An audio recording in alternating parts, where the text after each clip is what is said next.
जिस तरह से बॉडी में सब कुछ मात्रा में होना चाहिए, अगर बॉडी में किसी भी तरह की डिस्टर्बेंस होती है, अगर हमारा ब्लड लेवल फ़र्क पड़ जाता है, ऑक्सीजन में प्रॉब्लम हो जाती है, प्लेटलेट्स बढ़ जाते हैं, सेल नहीं बनते हैं या मतलब ज़्यादा बन रहे हैं, तो बॉडी रिएक्ट करती है, बॉडी में इफ़ेक्ट होता है, ठीक है?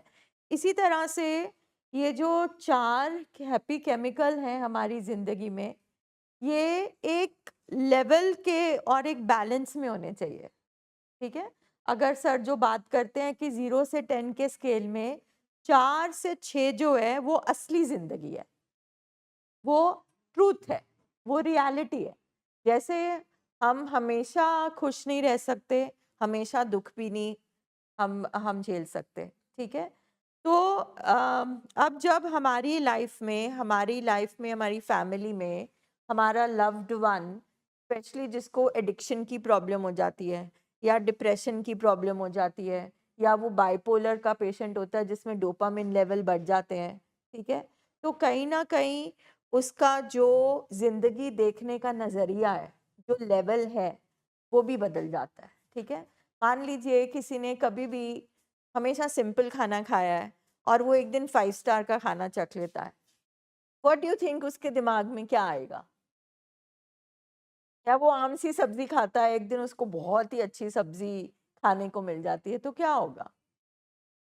हाँ? लेवल्स बढ़ जाएगी, स्पाइक आ जाएगी कि उसको वो टेस्ट मिल गया जो नॉर्मल से ऊपर है। इसी तरह से जब हमारे लव्ड वन की ज़िंदगी में अल्कोहल या कोई सब्सटेंस आते हैं, ये आर्टिफ़िशियल डोपामाइन देते हैं। जैसे हमें कई बार बाहर का खाना बहुत पसंद है, हमें गोलगप्पे पसंद है, हमें बर्गर्स पसंद है। हमें लगता है कि उनको खा के हमें कुछ ज़्यादा ही मतलब मज़ा आता है कभी-कभी, ठीक है? मतलब that is associate with glamour. कि रोज की रूटीन से हटके, बोर्डम से हटकर, एक सिंपल चीज से हटकर हमारे दिमाग को, जानवर दिमाग को जब वो लेवल मिलता है, तो हमारा जो जानवर दिमाग है वो बहुत भूखा है, उसको वही चाहिए, ठीक है? तो आज का जो हमारा टॉपिक है ये लेडीज मीट का, for new members I must say that mind spa welfare society sir की सपोर्ट से हमने एक लेडीज ग्रुप शुरू किया है, जिसमें हम वो फैमिलीज़ हैं, हम वो वाइफ्स हैं, मदर्स हैं, सिस्टर्स हैं, मतलब और भी फैमिली मेंबर्स हैं जिनके लाइफ में साइकेट्रिक इश्यूज़ हैं, ठीक है? तो जब ये मतलब आज का जो टॉपिक है लेडीज़ मीट का वो ये है कि जो हमें रेगुलर मीटिंग्स में तो आराम से कह दिया जाता है कि पेशेंट को भी किसी चीज़ में मज़ा नहीं आ रहा, क्योंकि पेशेंट के लाइफ में वो ट्रेजेडी हो चुकी है और वो डोपामाइन स्पाइक वो चख चुका है जो उसको नहीं चखना चाहिए था, ठीक है? उससे क्या होता है कि जब तक तो हमारा पेशेंट के अंदर नशा है, तब तक उसे सारी चीज़ें अच्छी लगती हैं, बल्कि ज़्यादा अच्छी लगनी शुरू हो जाती है, ठीक है? इट्स लाइक कि आपके पेशेंट एक ऐसे ग्लासेस पहन लेता है कि उसको सब कुछ अच्छा लगता है। चाहे वो खाना है, चाहे वो घर है, चाहे वो मौसम है, चाहे वो कोई उसका रिश्ता है, बच्चा है, वाइफ़ है। बट अल्टीमेटली तो उस डोपामिन स्पाइक ने नुकसान पहुंचाया जिंदगी में और इसीलिए हम हॉस्पिटल आए। तो अब जब वो रिकवरी में जाएगा तो वो नशा उसके अंदर नहीं अब जाएगा, राइट? मतलब अगर वो बाइपोलर डिसऑर्डर में है, वो मेनिया में जा चुका है, वो डोपामिन लेवल उसको सेम नहीं मिलेगा। अब जब वो सेम लेवल की चीज़ नहीं मिलती, तो उसको उसकी जो रूटीन है, वो उसको बोरिंग लगने लगती है। तभी कहते हैं रिकवरी में हमेशा पहले डिप्रेशन आता है। कुछ दिन रिकवरी अच्छी लगती है, नई-नई लगती है, बट उसके बाद वो हनीमून पीक रिकवरी की भी नीचे चली जाती है और हम डिप्रेशन में चले जाते हैं। मतलब हमें कुछ भी नहीं अच्छा लगता। हमें घर, टीवी, इवन टीवी के सामने हमारा पेशेंट बैठेगा तो वो अपने चैनल ही चेंज करते रहेगा। वो इन्वॉल्व नहीं हो पाएगा क्योंकि उसकी ब्रेन वही ढूँढ रही है जो उसको चाहिए था। ठीक है? अब सैड और बैड जो इम्पैक्ट है, बिटर, कड़वी सच्चाई ये है कि चलो ठीक है, एक वाइफ़ बड़े मतलब दिल से खाना बनाती है, ठीक है? और वो पेशेंट कहता है मुझे नहीं खाना, बाहर का खाना खाना है। तो ज़ाहिर है कहीं न कहीं वाइफ़ को, मदर को, घर के फैमिली मेंबर को दुःख होता है कि एक तो मैंने इतने प्यार से बनाया, ठीक है? या फिर उसे कब चाहिए जिसमें एक्स्ट्रा डोपामाइन मिल रहा हो, कोई एक्स्ट्रा एक्साइटमेंट वाली चीज़ हो। बट आज जो बात कर रहे हैं हम एक वाइफ के पर्सपेक्टिव से कर रहे हैं कि जो पेशेंट रिकवरी में आ रहा है वो भी एक अंदर एक चीज़ से जद्दोजहद कर रहा है, क्योंकि उसका ब्रेन मांग रहा है वो डोपामिन जो उसको नहीं मिल रहा। तो वो अपने इन्वायरमेंट में ना कंफर्टेबल नहीं है, उसको कुछ भी अच्छा नहीं लग रहा, उसको खुद से भी नहीं कनेक्शन आ रहा, खुद का भी नहीं अच्छा लग रहा। तो उस स्टेज में जब एक वाइफ एक्सपेक्ट करती है कि पहले तो मेरा पेशेंट नशे में था, जब नशे में था तो वो नशे के साथ था, मेरे साथ नहीं था। अब जब रिकवरी आ गई है तो फिर भी मेरा जो पेशेंट है, मेरा जो हस्बैंड है, वो मेरे पास होते हुए भी मेरे पास नहीं है, जिसमें आपका फिजिकल टच आ जाता है, आपकी इमोशन रिलेशनशिप आ जाती है, आपकी सेक्सुअल लाइफ आ जाती है। Because ultimately end of the day हम इंसान हैं। हमें कह दिया जाता है कि अभी पेशेंट में फीलिंग नहीं आ रही है, अभी पेशेंट का मन नहीं कर रहा है। पर ये बात जब एक वाइफ सुनती है तो डेफिनेटली उसके लिए एक्सेप्ट करना इतना आसान नहीं है कि कैसे नहीं आ रही, मुझे तो आ रही है। इसका मतलब क्या ये मुझसे प्यार नहीं करता? क्या I am not good enough? ठीक है, एक मदर अपने हिसाब से सोचती है, एक वाइफ सोचती है कि क्या फिजिकली मैं अब अच्छी नहीं रही, या प्यार खत्म हो गया।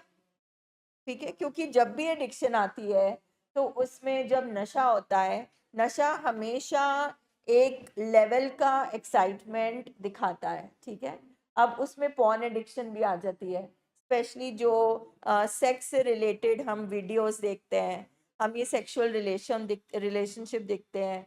अक्सर हमारे बाइपोलर डिसऑर्डर पेशेंट और एडिक्शन पेशेंट में पॉर्न एडिक्शन आ जाती है। जब आप एक आर्टिफिशियल लेवल से आप सेक्सुअल रिलेशनशिप देख रहे हो, सेक्सुअल एक्ट देख रहे हो, जो अगेन लाइफ में नहीं होता। जैसे जो शराब मजा दे रही है, लाइफ तो 4 से 6 में वो नहीं देती। जंक फूड वो तो आप इस लेवल की चीज देखते हो, तो एडिक्शन के साथ साथ ये जो सेक्सुअल एस्पेक्ट है ये भी कॉम्प्रोमाइज हो जाता है, जिसमें एंड ऑफ द डे एक औरत भी एक इंसान है, उसकी भी बेसिक नीड्स हैं, उसकी फिजिकल इमोशनल मेंटल रिलेशनशिप है अपने हस्बैंड के साथ में, जो ऑलरेडी नशे के हालत में कॉम्प्रोमाइज हो चुकी है। बहुत सारी लेडीज शेयर करती हैं कि नशे की हालत में हमारे साथ फोर्सिबली सेक्स होता है, जिसमें आपका कनेक्शन नहीं होता, आप सिर्फ एक बॉडी बन के रह जाते हो। एक वो ट्रॉमा होता है, एक उससे पहले एक रिश्ता होता है। जब नया नया आपका रिश्ता बनता है तो एक वाइफ और हस्बैंड का वही हनीमून फेज चल रहा होता है, जिसमें रोमांस होता है। ठीक है, अब ये सारी जर्नी में वो जो एक औरत के अंदर डिज़ायर्स हैं, चाहे वो फिजिकल डिज़ायर्स हैं, इमोशनल डिज़ायर्स हैं, उनके जो ड्रीम्स हैं, उनके जो नीड्स हैं, वो भी अफेक्टेड हो जाते हैं। यस, पेशेंट में फीलिंग नहीं आ रही है, मगर वाइफ में जो आ रही है उसको भी इग्नोर नहीं किया जा सकता। वो उसका पेन है, वो उसका दर्द है। ठीक है, तो आज हम यही समझने की कोशिश करेंगे कि एक ये होता क्यों है, वी नो, बट हमारा मेजर पार्ट है कि अब जब हम रिकवरी में चल पड़े हैं, अब जब हमें दोबारा वो हस्बैंड वाइफ वाला कनेक्ट बनाना है, ठीक है, उसमें हमारा क्या रोल हो सकता है, उसमें दवाइयों का क्या रोल है, that will be able to discuss. तो उससे पहले I want to read 2 messages जिसमें मे बी आप रिलेट कर पाए। I will not take the names, but हाँ, एक वाइफ का कहना था, how to manage self when it comes to trusting the patient again after any relapse, how and what all to be considered.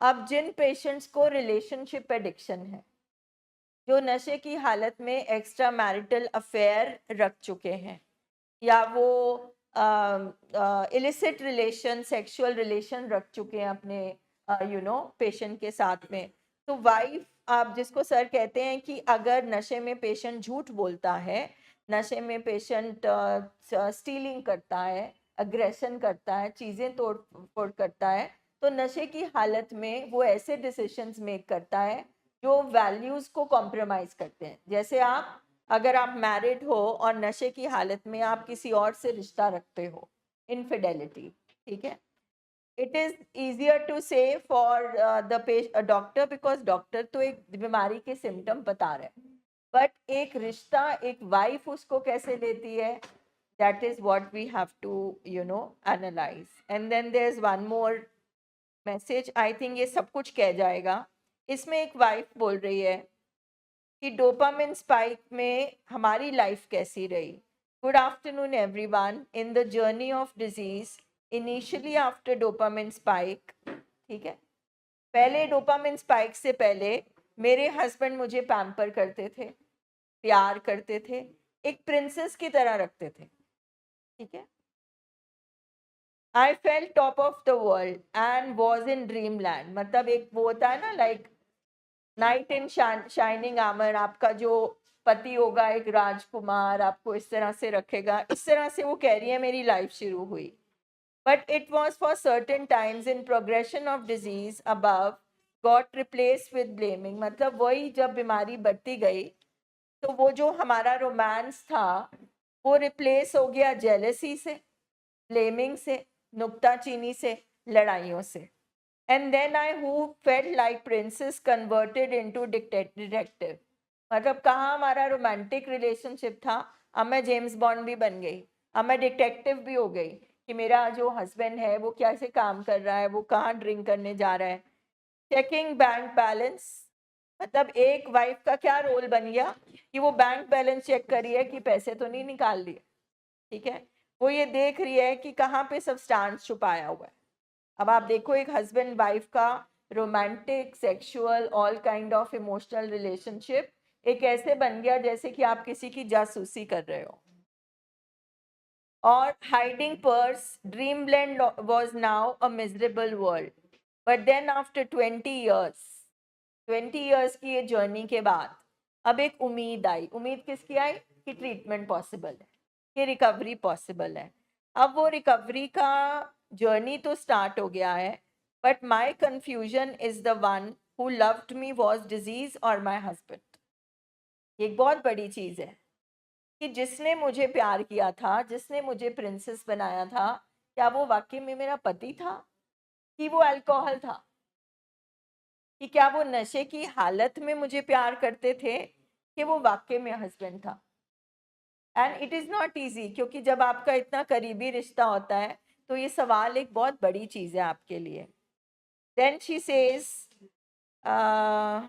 या I think this is what she says कि dopamine spike जिस हमारे patient ने चख ली है, वो जो उस लेवल का सेक्स, उस लेवल का नशा, उस लेवल का मज़ा, उस लेवल की एक्साइटमेंट. अब जब हमें 4 से 6 में आना है, वाइफ्स तो बहुत जल्दी आ जाती हैं क्योंकि वो पेशेंट नहीं है, मगर हमारा हस्बैंड नहीं आ पाता.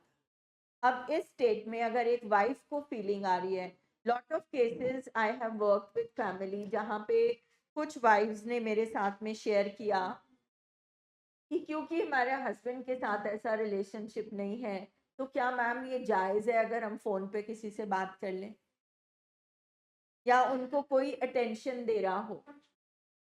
और एक दो के रिलेशनशिप भी हुए, वो कहते हैं कि रहना हमने हस्बैंड के साथ है, मगर हमारी इमोशनल नीड्स होती हैं, कोई भी कोई पूछ ले तुम्हारा क्या हाल है. तो इस तरह से मतलब these things happen because everybody is a human being at the end of the day. Fine. तो आज हम इसको एक्सप्लोर करने की कोशिश करेंगे. और and we all go through this. कुछ हम बोलेंगे, कुछ लोग नहीं बोलेंगे, बट ये सब चीज़ें हम जिंदगी में महसूस कर चुके हैं. चाहे वो गैम्बलिंग एडिक्शन है, चाहे वो पॉर्न एडिक्शन है, चाहे वो मनी की एडिक्शन है, चाहे वो सब्सटेंस की एडिक्शन है, चाहे वो खाली बाइपोलर डिसऑर्डर का पेशेंट है, वो मेनिया का पेशेंट है, वो साइकोटिक है. जब रिकवरी बीमारी की जर्नी में तो हम वो फेस करते ही करते हैं, बट जब हम रिकवरी में आ जाते हैं तो हम कैसे कोप अप करें. तो इसमें we will want that you should also share.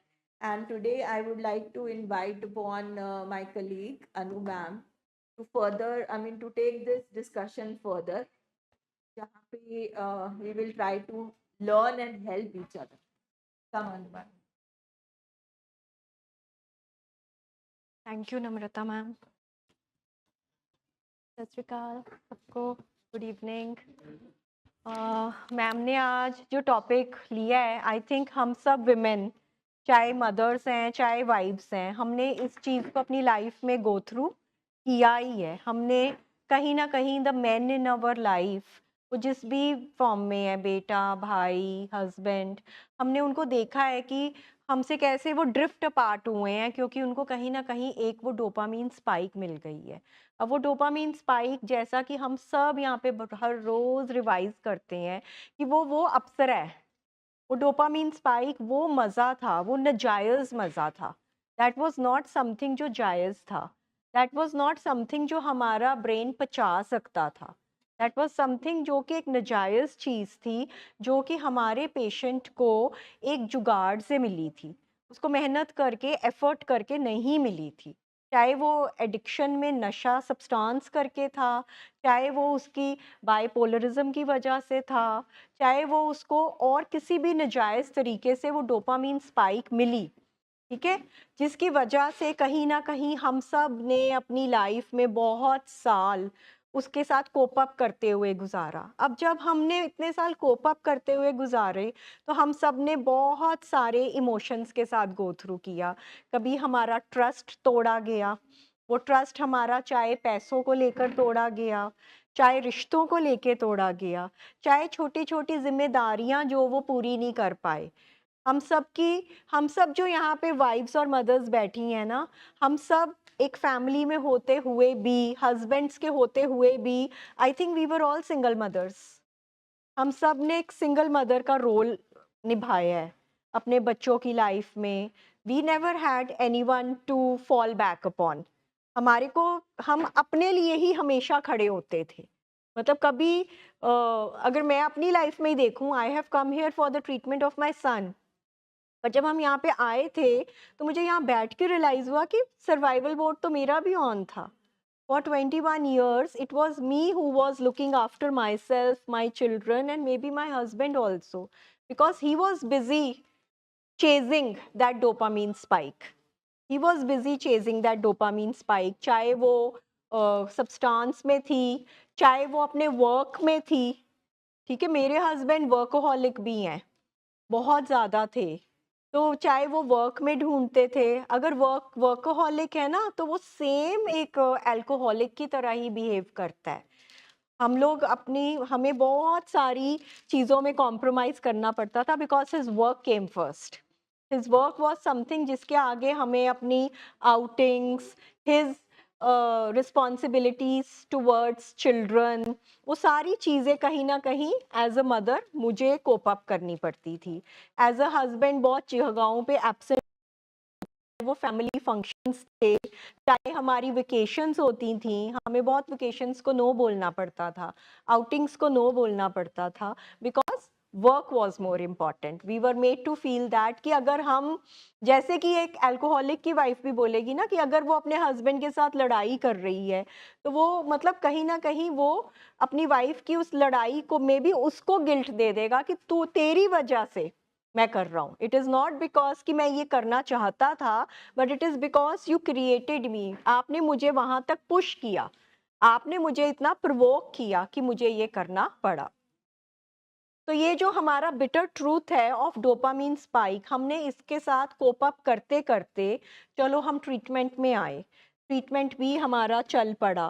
पर आज की जो हमारी डिस्कशन है, वो कहीं ना कहीं, जब हम ट्रीटमेंट में आके एज केयर गिवर्स, हमारे को हमारा रोल सिखाया जाता है, हमारे को कहीं ना कहीं डिजीज़ कॉन्सेप्ट बताया जाता है, हमें डोपामीन के बारे में इंफॉर्मेशन दी जाती है कि उसकी गलती नहीं है, उसके पास जीन्स थी, और फिर ये एक्सीडेंट्स हुए उसकी लाइफ में, जहाँ पे उसने वो मज़ा चखा, जहाँ पे उसका मूड सुपर सेट हुआ। फिर उसने कहीं ना कहीं सेकंड एक्सीडेंट हुआ, जहाँ पे उसके शरीर ने नशा पचाना बंद कर दिया। वी अंडरस्टैंड एवरीथिंग, ठीक है, हम अब उस चीज़ में आगे चल रहे हैं। हमारे साथ जो धोखा हुआ, जो डिस्ट्रस्ट हुआ, जैसा मैम ने बोला कि हमने फिजिकली, इमोशनली, डोमेस्टिक वायलेंस, हमने डोमेस्टिक वायलेंस खाली मार खाना तो नहीं ना होता है। डोमेस्टिक वायलेंस तो जब forcibly we were forced into relation, वो भी डोमेस्टिक वायलेंस का ही, अब्यूज का ही हिस्सा था। जहाँ पर we were force to do so many things, हम बहुत सारे इमोशंस के साथ ट्रीटमेंट में भी आते हैं विद द होप कि things will start getting better. पर अब हमारा टॉपिक ये है, हमारी डिस्कशन ये है कि यहाँ पर आके भी ना, हमारा ट्रीटमेंट में भी आके हमारे पेशेंट डोपामिन स्पाइक की वजह से ना 4 to 6 को कहीं ना कहीं अप्रिशिएट नहीं कर पाते हैं। 4 to 6 में रहना is a very very boring life for them. It is not something जो कि वो कर पाते हैं, इट इज़ नॉट समथिंग जो कि वो एफर्टलेसली कर पाते हैं। हमारे लिए ना 4 to 6 में आना बहुत राहत वाला होता है, क्योंकि हमने भी इससे पहले एक डोपामीन उन्होंने स्पाइक देखी थी, तो हमने स्ट्रेस की स्पाइक देखी थी। तो हमारे लिए 4 to 6 में आना बहुत इजी होता है। पर कहीं ना कहीं जब हमारे हस्बैंड्स नहीं आ पाते हैं, तो एज विमेन हमारे ऊपर क्या असर होता है एज वाइफ्स। आज हमारा perspective totally completely as wives है कि एज वाइफ्स हमारे ऊपर क्या गुजरती है। कि हम जब we women don't want, physical needs हमारी होती हैं, फॉर श्योर होती हैं, but it all starts with our emotional needs. We are more of emotional being, है ना। Men are different and women are different. भगवान ने हमारे को इमोशनल ज़्यादा बनाया है। बहुत साल हमने हमारी इमोशनल नीड्स मेट नहीं थी, पर ट्रीटमेंट में आके अब हमें लगता है कि शायद, क्योंकि मेरे पास भी, जब जैसे मैम ने कहा, बहुत सारी वाइफ्स हैं जो अभी भी कोप अप ही कर रही होती हैं, अभी भी कहीं ना कहीं उनकी बात, वो जहाँ पे उनकी पेन या उनके इमोशन को अप्रिशिएट किया जाना चाहिए था, उनको लगता है कि वो नीड अभी भी अनमेट है कहीं ना कहीं। चाहे वो इमोशनल थी, चाहे सिक्योर फील करवाना ही है, ये अभी भी आज भी उनको लगता है कि हम उतना सिक्योर नहीं है। आज भी दे आर द वंस जिनको ड्राइवर सीट पे बैठना पड़ता है, दे आर द वंस जिनको ट्रीटमेंट का जिम्मेदारी लेनी पड़ती है, पेशेंट के मूड का ध्यान रखना पड़ता है। उसके लिए पहले अपने मूड का ध्यान रखना पड़ता है, अपने आप को स्टेबल करना पड़ता है। फिर कहीं ना कहीं वो जो फिजिकल नीड्स हैं, फिजिकल नीड्स में टच है, कंपेनियनशिप है साथ बैठकर, फिर उसके आगे आपकी फिजिकल इंटीमेसी भी है। तो ये चीज़ें भी कहीं ना कहीं अनमेट चलती हैं, क्योंकि हमारा पेशेंट कहीं ना कहीं डोपामिन स्पाइक को भूल नहीं पाता। उस अप्सरा के साथ जो मीटिंग हुई थी उसकी, वो जो हाइट पे पहुंचा था, वो उस हाइट से नीचे आना उसके लिए कहीं ना कहीं एंड ऑफ लाइफ होता है। उसके लिए वो चीज़ की एक्सेप्टेंस आते आते आते आते बहुत टाइम लग जाता है। डोपामीन टॉनिक अपनी लाइफ में बनाने के लिए वो जो छोटे छोटे तरीके हैं, उसको सीखने में उसको समय लगता है, वक्त लगता है। उनको अप्रिशिएट करने के लिए भी समय और वक्त लगता है। तो हमें एज वाइफ्स उस टाइम पे हमारे दिल पे क्या गुजरती है, हमारे को उस टाइम पे क्या लगता है, आज हमारी डिस्कशन ये है। तो कोई कुछ कंट्रीब्यूट करना चाहता है इस चीज़ में? मैम, आप कुछ बोलना चाहते हो?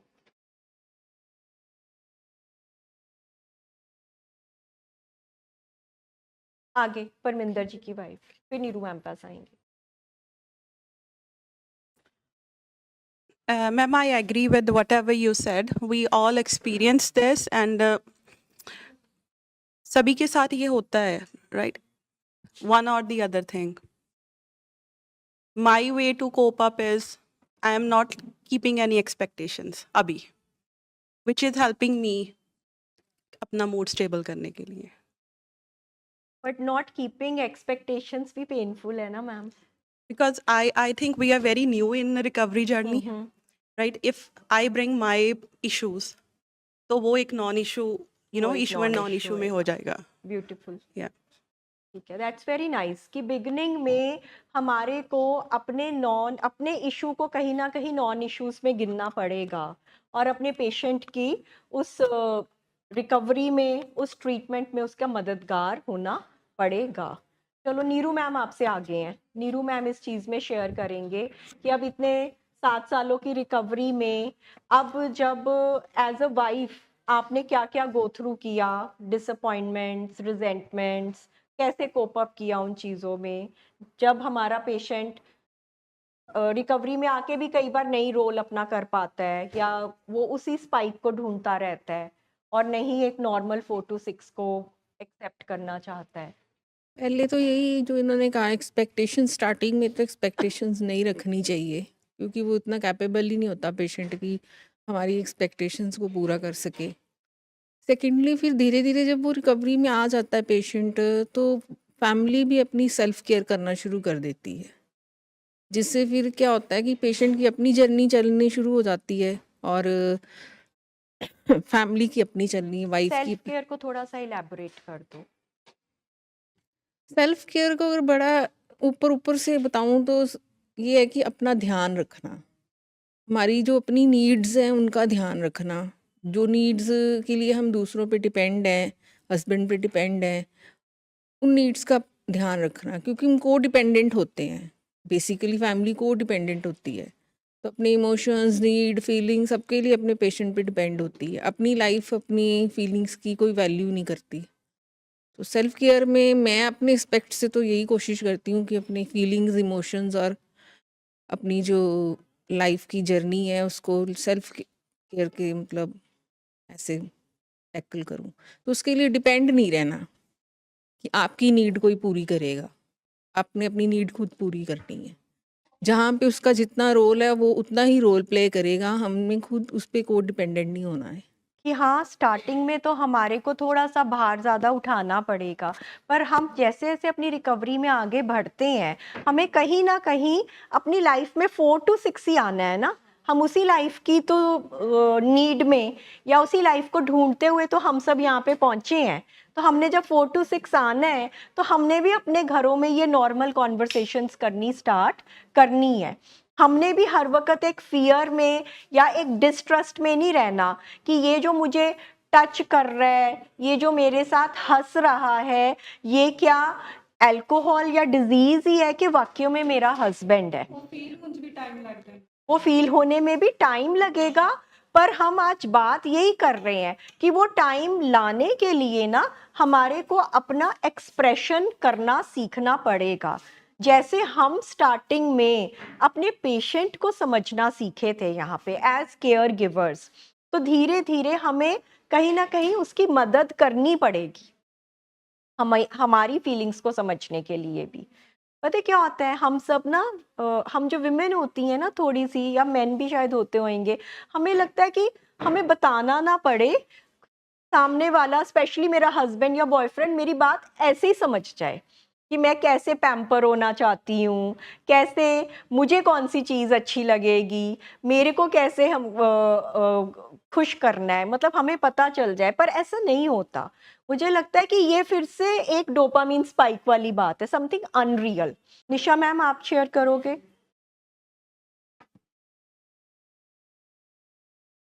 हाँ जी मैम, मैं टोटली एग्री कर रही सी ਤੁਹਾਡੇ ਨਾਲ। ਜਦੋਂ ਅਸੀਂ ਵੀ ਇਲਾਜ ਚਾਹੇ ਤੇ ਉਹ ਸਾਰੀ ਜੋ ਸਿਚੁਏਸ਼ਨ ਸਭ ਦੀ ਹੁੰਦੀ ਹੈ ਇਨੀਸ਼ੀਅਲ ਸਟੇਜ 'ਚ ਉਹੀ ਮੇਰੀ ਵੀ ਸੀ। ਪਰ ਜਿਸ ਤਰ੍ਹਾਂ ਤੁਸੀਂ ਕਿਹਾ ਨਾ, ਮੈਂ ਵੀ ਆਪਣੇ ਪੇਸ਼ੈਂਟ ਨਾਲ ਗੱਲਾਂ ਕਰਨੀਆਂ ਸ਼ੁਰੂ ਕੀਤੀਆਂ। ਔਰ ਅਨੂ ਮੈਮ, ਮੈਂ ਨਾ ਸਟਾਰਟਿੰਗ ਤੇ ਬੀਬਾ ਨਾਲ ਲਿਖ ਕੇ ਗੱਲ ਕਰਦੀ ਸੀ, ਬੜੇ ਸਿਲੈਕਟਿਵ ਵਰਡ ਚੂਜ਼ ਕਰਦੀ ਸੀ ਔਰ ਬਹੁਤ ਛੋਟੀ ਗੱਲ ਕਰਦੀ ਸੀ। ਜਿਸ ਤਰ੍ਹਾਂ ਮੈਂ ਉਹਨਾਂ ਨੂੰ ਸਵੇਰੇ 9, 9:30 ਵਜੇ ਲਿਖ ਕੇ ਗੱਲ ਪਾ ਦੇਣੀ, ਮਤਲਬ 2-3 ਗੱਲਾਂ ਪਾ ਦੇਣੀਆਂ, ਜਿਵੇਂ ਪੁਆਇੰਟ ਨੰਬਰ 1, 2 ਤੇ 3, ਤੇ ਅੱਗੋਂ ਵਿਦਿਨ 15 ਮਿੰਟ ਬੀਬਾ ਦਾ ਵੀ ਮੈਨੂੰ ਉਹਨਾਂ ਗੱਲਾਂ ਦਾ ਨਾ ਜਵਾਬ ਆਣਾ। ਤੇ ਉਹ ਮਤਲਬ ਨਾ ਵਰਡਸ ਮਤਲਬ ਬੋਲੇ ਹੋਏ ਵੀ ਨਾ ਇੱਕ ਬੜਾ ਅੱਛਾ ਅਹਿਸਾਸ ਸੀ। ਤੇ ਬੜਾ ਸ਼ੁਕਰਾਨਾ ਆਉਂਦਾ ਹੈ ਕਿ ਅੱਜ ਉਹ ਪੇਸ਼ੈਂਟ ਰਿਕਵਰੀ ਪੇਸ਼ੈਂਟ ਬਣ ਗਿਆ। ਤੇ 4 to 6 'ਚ ਰਹਿਣ ਦੀ ਅੱਜ ਵੀ ਬੀਬਾ ਨੂੰ ਆਉਂਦਾ ਹੈ ਕਿ ਅਗਰ ਨਾਰਮਲੀ ਉਹਨਾਂ ਨੂੰ ਪੁੱਛੀਏ ਕਿ ਤੁਹਾਡਾ ਕੀ ਹਾਲ ਹੈ, ਤੇ ਉਹ ਕਹਿਣਗੇ ਬਹੁਤ ਵਧੀਆ। ਮਤਲਬ ਉਹ ਬਹੁਤ ਲਗਾਉਂਦੇ ਅੱਗੇ, ਬਹੁਤ ਵਧੀਆ। ਤੇ ਫਿਰ ਉਹਨਾਂ ਨੂੰ ਦੱਸਿਆ ਜਾਂਦਾ ਕਿ ਆਪਾਂ ਬਹੁਤ ਵਧੀਆ ਨਹੀਂ ਰਹਿਣਾ, ਆਪਾਂ ਵਧੀਆ ਰਹਿਣਾ, ਮਤਲਬ ਆਪਾਂ 4 to 6 ਰਹਿਣਾ। ਫਿਰ ਉਹ ਕਹਿਣਗੇ ਠੀਕ ਹੈ। ਬਹੁਤ ਕੁਝ ਚੇਂਜ ਹੋਇਆ, ਥੈਂਕ ਯੂ। बहुत कुछ चेंज होया। मैम ने बड़ा अच्छा तरीका सिखाया है। स्टार्टिंग में अगर हमारे को लगता है कि हम ही 4 to 6 में रह के अपनी पेन नहीं एक्सप्रेस कर सकते, तो लिख के बताना इज़ अ ब्यूटीफुल वे। क्योंकि कई बार हम जब अपनी बात स्टार्टिंग में बताते हैं और बहुत पेन में होते हैं ना, तो सामने वाले को एक ताना भी लग सकता है। हमारे इमोशन थोड़े से हमारे ही बस से बाहर हो सकते हैं, तो शायद हमारी जो एक करेक्ट नियत भी है वो भी शायद यहाँ पे खराब हो सकती। तो it's a lovely way to start with कि लिख कर देने से बहुत आप बात सोच के लिख सकते हो, बड़े सिलेक्टिव वर्ड्स में लिख सकते हो और एक पॉज के साथ लिख सकते हो. It's a lovely way. Paper पे पेन पे लिख कर दे दो, व्हाट्सएप मैसेज कर दो. It's a beautiful way. और सामने वाले को भी ना उस इंस्टेंट उसका एनिमल ब्रेन ऑन नहीं होना, उसने भी पढ़ के ना उस बात को एब्जॉर्ब करना है, पॉज लेना है और कहीं ना कहीं किसी वक्त जवाब दे देना है, किसी वक्त जवाब नहीं भी दे पाना. ऐसा नहीं है कि हमारा पेशेंट, हमारा लव्ड वन हमें जवाब अच्छे देना नहीं चाहता, पर फिर से पंगा सारा डोपामिन स्पाइक का ही है कि उसको वो वाले जवाब ना, वो ठहराव वाले 4 to 6 वाले आते ही नहीं है. उसको हमारे से प्यार भी बिना अपने सब्सटेंस के करना आता ही नहीं था. उसने बहुत साल अगर हमसे प्यार किया है या झगड़ा किया है, फॉर दैट मैटर झगड़ा करने के लिए भी उसको हमारे से झगड़ा भी बिना सब्सटेंस के नहीं करना आता था. If he had to fight with us, even if he had to beat us, तब भी कहीं ना कहीं उसे अपने सब्सटेंस का ही सहारा लेना पड़ता था. एक सेन हालत में ना, आई डोंट थिंक कि कोई भी इंसान ऐसा कर सकता है जो हमारे घरों में होता था, है ना. एक सेन इंसान जो 4 to 6 में है ना, वो नहीं कर सकता, डेफिनेटली नहीं कर सकता. He has to be below 4 and mostly above 6 to be able to execute whatever he was doing, है ना. तो इसलिए अब जब उसको हमारे साथ प्यार करना है या रेसिप्रोकेट करना है तो उसको मुश्किल आती है. That is I think the biggest struggle जो हमारा पेशेंट करता है. बट हम आपको ये आज की डिस्कशन में आपको यही कह रहे हैं कि उस स्ट्रगल में आपने उसका साथ देना है, पर ऐसी युक्तियां भी निकालनी है. इन युक्तियों के साथ, इन छोटे छोटे तरीकों के साथ हमने आगे बढ़ना है और अपनी बात भी धीरे धीरे कहनी स्टार्ट करनी है. क्योंकि आफ्टर ऑल हम इस ट्रीटमेंट, इतने मुश्किल ट्रीटमेंट जिसमें एंड में ओनली 4% फैमिली टिक पाती हैं, अगर हम उसको अंडरगो कर रहे हैं डेफिनेटली इसीलिए कि फर्स्ट पर्पस है कि हमारा लव्ड वन इस फेटल डिजीज के चुंगल से सेफ होए, एक अच्छी लाइफ जी पाए. पर एक और पर्पस भी है उसके नीचे कि हम भी कहीं ना कहीं एक वाइफ बन पाए, हम भी कहीं ना कहीं वो वाला साथ हमें मिल सके जो कि एक वाइफ को चाहिए. कहीं ना कहीं हमें भी किसी वक्त सिक्योर फील हुए, हमें भी किसी वक्त कोई पूछ पाए कि कोई हमारे लिए भी खड़ा हो पाए. इट्स ओके, आएगा स्लो स्टेडी, बट अगर हम चलेंगे तो आएगा. ठीक है ना. स्टार्टिंग में you have to be the bigger person, you have to be the one जिसने देना है ज्यादा, बट साथ में थोड़ा थोड़ा लेना भी स्टार्ट करो. This is also part of self care. This is not selfish. asking for something in return is definitely a principle of our program.